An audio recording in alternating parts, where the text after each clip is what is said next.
The resurgence of fighting in Syria has brought into focus the role of foreign powers in the country, with many having deployed troops since 2011. Who are the foreign armies involved in Syria?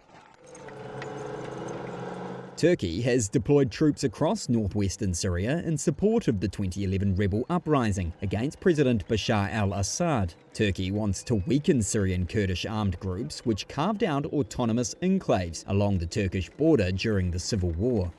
Ankara views the groups as an extension of the Kurdish Workers' Party, which it deems a terrorist group and has been waging an insurgency in Turkey since 1984. It also wants a return home for some 3 million Syrians who have fled to Turkey during the war. Turkey has mounted multiple operations in Syria involving thousands of troops since 2016. Iran deployed its Revolutionary Guards to Syria as early as 2012 to help Assad. Lebanon's Hezbollah, which is backed by Iran, played a big part. For Iran, Assad is a crucial ally, part of its axis of resistance to Israel and US influence in the Middle East. Other Tehran-backed Shiite Islamist groups from Afghanistan and Iraq have also played a vital combat role. Iran's presence in Syria has been a big point of concern for Israel, prompting it to carry out frequent airstrikes.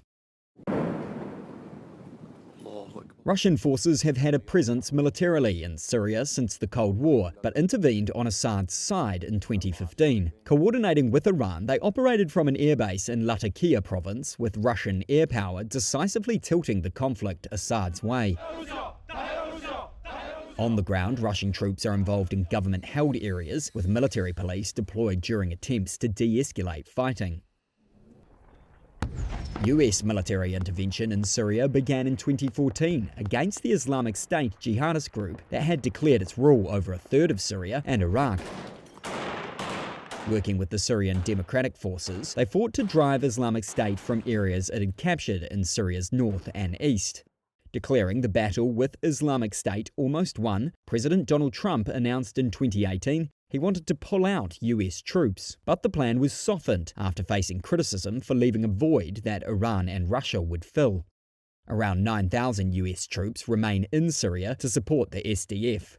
Assad's government views the US forces as occupiers.